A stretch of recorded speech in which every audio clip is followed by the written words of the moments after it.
உயிர்த்தெழுந்த இயேசு கிறிஸ்துவின் வல்லமை ஊழியங்கள் வழங்கும் வசனப் பெட்டகம். இயேசுவே கர்த்தர். இயேசுவையே தேவன் ஆண்டவரும் கிறிஸ்துவுமாக்கினார். இயேசுவே ராஜாதி ராஜா, கர்த்தாதி கர்த்தா. கிறிஸ்துவே மரித்தோர் மேலும் ஜீவனுள்ளோர் மேலும் ஆண்டவர். கிறிஸ்துவே போதகரும் ஆண்டவருமாயிருக்கிறார்.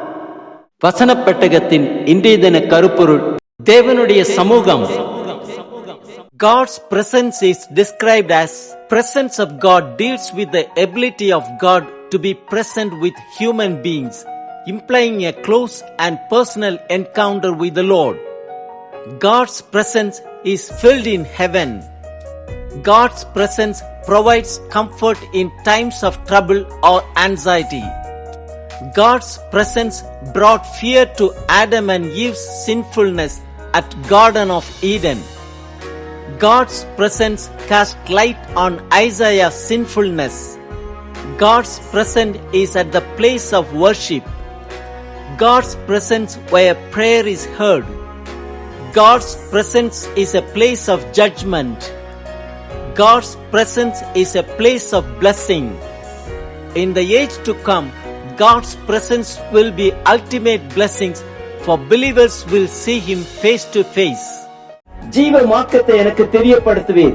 உம்முடைய சமூகத்தில் பரிபூர்ண ஆனந்தமும் உம்முடைய வலது பார்சத்தில் நித்திய பேரின்பமும் உண்டு. தேவனுடைய சமூகத்தை குறித்ததான வேத வசனங்களை பார்க்கலாம். சங்கீதம் 95:2 வாசிக்கிறோம்: துதித்தலுடனே அவர் சந்நிதி முன்பாக வந்து சங்கீதங்களால் அவர் ஆர்ப்பரித்து பாடக்கடவும். சங்கீதம் 139:7 முதல் 10 வரை உள்ள வசனங்களில் வாசிக்கிறோம்: உம்முடைய ஆவிக்கு மறைவாக எங்கே போவேன்?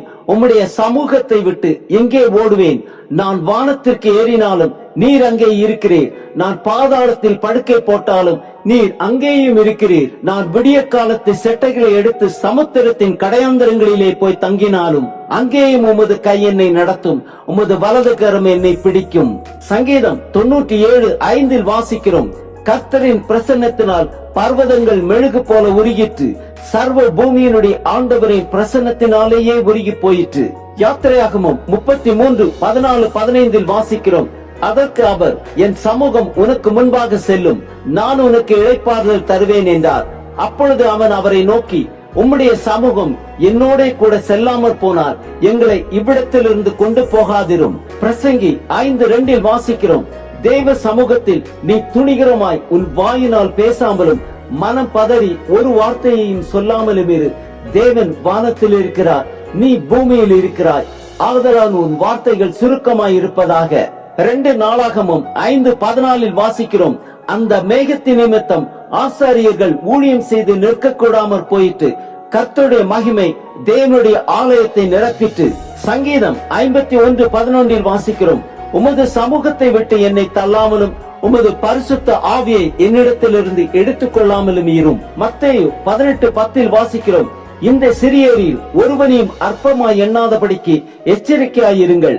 அவர்களுக்குரிய தேவதூதர்கள் பரலோகத்திலே என் பரம பிதாவின் சமூகத்தை எப்பொழுதும் தரிசிக்கிறார்கள் என்று உங்களுக்கு சொல்லுகிறேன். யாக்கோபு 4:10 வாசிக்கிறோம்: கர்த்தருக்கு முன்பாக தாழ்மைப்படுங்கள், அப்பொழுது அவர் உங்களை உயர்த்துவார்.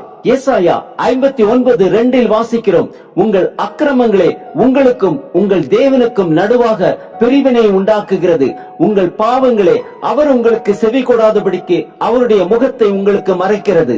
லேவியராகமம் 10:1 வாசிக்கிறோம்: பின்பு ஆரோனின் குமாரனாகிய நாதாபும் அபியூவும் தன் தூப கலசத்தை எடுத்து அவைகளில் அக்னியையும் அதன் மேல் தூப வர்க்கத்தையும் போட்டு கர்த்தர் தங்களுக்கு கட்டளையிடாத அந்நிய அக்னியை அவருடைய சந்நிதியில் கொண்டு வந்தார்கள்.